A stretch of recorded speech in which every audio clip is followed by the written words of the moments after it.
What's up, ladies and gentlemen? It's your boy Frankiehardwork, and I am super duper back. Hope you're having a good day. Let's get into it, y'all. Let's make it happen. So today I want to talk about the rapper NLE Choppa. It's a rapper from Memphis, Tennessee. He got a song out right now with Moneybagg Yo.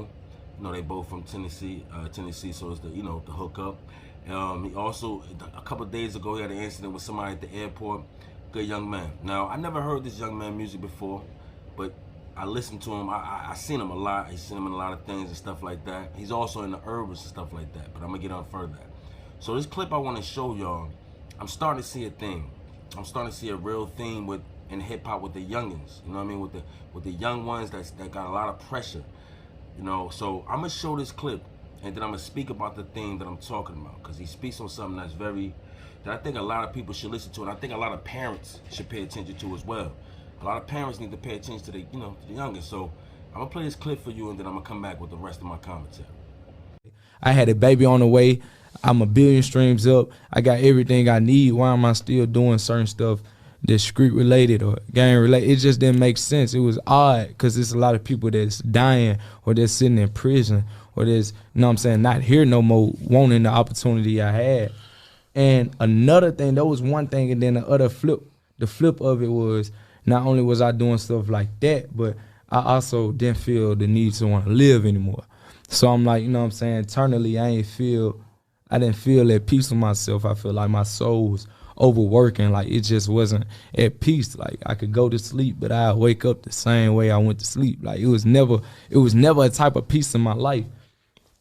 And I prayed about it, and as soon as I prayed about it, and God knew how sincere I was with the prayer and how much I really needed to hear something from him, he let me know like the oath I made before I even blew up, which was put myself in a position with negativity and make it positive and make a great shine of it and change the world, pretty much change the way people view a lot of shit. Like, and I wasn't living by that oath no more, because when I blew up, I got introduced to drugs, sex, jewelry, money, cars, everything that niggas be wanting, but it was nothing I needed. Ain't nobody, you know what I'm saying? I was praying every day before I got to the point to where I was at.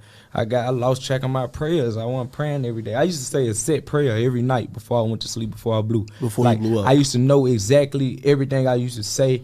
I memorized the own prayer I made. And now it's to the point where I don't remember that prayer no more, because that's how off track I got. I don't remember the prayer.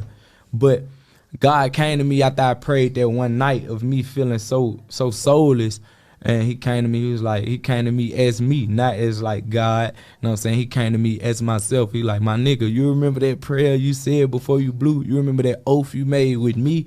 It's like, you ain't been living by that. That's why you feel the way you feel. You got everything you want, but you ain't got nothing you need, because that's what you focusing on, everything that, you know what I'm saying, you said you wanted to change. You know what I'm saying? So the day after that, I found meditation, and that's what got me on the road. Like the very next day after I came and realized why I was feeling that way, the day after I found meditation. Yeah, your boy super duper back. So as you can see, as you hear, the depressed thing, man. I feel as though right now, because I wanted to make a story about this. You know, it seemed like a lot of our young black men now. This is what I'm speaking about. A lot of our young black men is going through a state of depression that's really starting to show now. I don't know if it's the pandemic that's causing it, or that's putting a magnifying glass on it, but you're really starting to see the same. You're starting to see a pattern. You're starting to see a pattern with these rappers, and a lot of these rappers is getting honest, which I'm glad about. They're getting honest. They need to be honest about depression, you know, because like I said, in the black community, I came up at a different time. So in the black community, we didn't deal with depression. If we dealt with it, it's like, get over it, keep it moving, you'll be alright.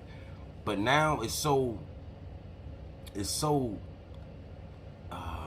vivid now. It's so vivid now. You can see it now. Instagram, everything is posted. When you do things, when you go through things, it's posted. So the spotlight is more brighter than it used to be. It's different from my time now. So the way I would want to deal with it with kids and stuff like that, I can't deal with it like that no more, because the pressure is so much real.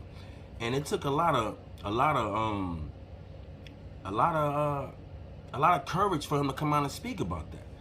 And he also spoke about, if you listen to, go check out DJ Academics, his podcast on Spotify. If you check that out, you can see the rest up on there.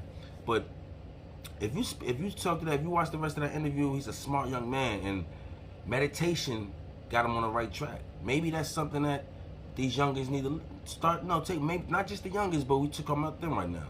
Maybe that's something that they need to look into, because honestly, I talked about this with Kevin Gates the other day, and rest in peace to Regina King's son, and I'm gonna make a story about Rod Wave too. He's going through it. It's over, and I know Regina King's son is not a rapper, but it's a young black king. You know what I mean? We got a lot of young black kings that we don't pay attention to. And I think we need to pay more attention to that, because as I just name all a few people, let's name Kevin Gates, NLE Choppa, Rod Wave. These guys in the last 3 days, in the last week, not even week, in the last 4 or 5 days, all I've been hearing about is depression, and they actually coming out with it and how they feel this type of way. And it's starting to be not starting, but it's a very problem that we need to get in front of. Like I said, with Regina King's son, I'm not gonna go into details, but it was said that one of his last Instagram posts was, "I think Instagram not good for me." And if you watch NLE Choppa, the rest of this interview, he speaks about the Instagram and how he got off, and it wasn't like he got off because he wanted to get off, but it's funny how God works. He had to get off because of his label. And he said that was like the best thing for him. And I believe that. Sometimes you gotta give yourself a mental break with this Instagram, because there's so much pressure. It's so much you see that's fraudulent. But you're not gonna know it's fraudulent. These kids their mindset is totally different. And then with the pandemic, keeping them in the house, you can't go outside, so you're seeing all these people living their life, chilling and getting money and enjoying life, and you're stuck in the house during this pandemic doing nothing. That affected a lot of people. And you can even take it further, because the people I named don't have money.